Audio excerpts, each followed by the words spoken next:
નમસ્કાર દર્શક મિત્રો, @ગુજરાતમાં આપનું સ્વાગત છે।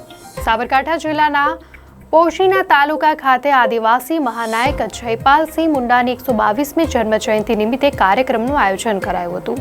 આ કાર્યક્રમમાં આમ આદમી પાર્ટીના ડેડિયાપાડાના ધારાસભ્ય ચૈત્ર વસાવા હાજર રહ્યા હતા।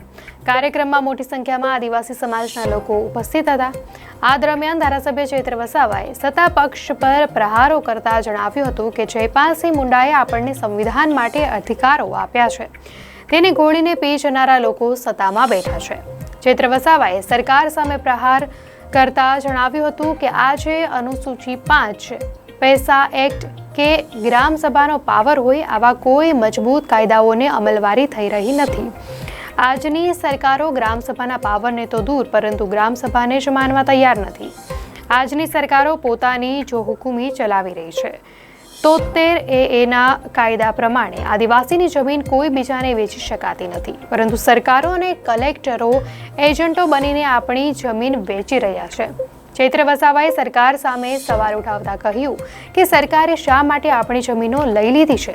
શા માટે આજ સુધી નર્મદા કેનાલના વિસ્થાપિતોને ન્યાય નથી મળ્યો?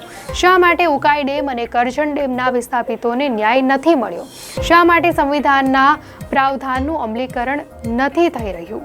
ચૈત્ર વસાવાએ આદિવાસી સમાજના લોકોને આહવાન કરતા કહ્યું છે કે વન અધિકારી અધિનિયમ 2006 બન્યો, એમાં આદિવાસી લોકોને સત્તા અપાય છે કે જે જમીન ખેડશે તેમના દાવા મંજૂર કરાશે, પરંતુ આ નિયમ હેઠળ પણ આદિવાસી લોકોને જમીનની સનદો અપાતી નથી। આ તમામ પરિસ્થિતિનું નિર્માણ થયું છે કારણ કે આપણે બધા એક નથી। માટે જો આપણે આપણા આદિવાસી સમાજનો વિકાસ કરવો હશે અને આપણા પર થઈ રહેલા અત્યાચારોને અટકાવવા હશે તો આપણે તમામ લોકોએ એક થવું પડશે।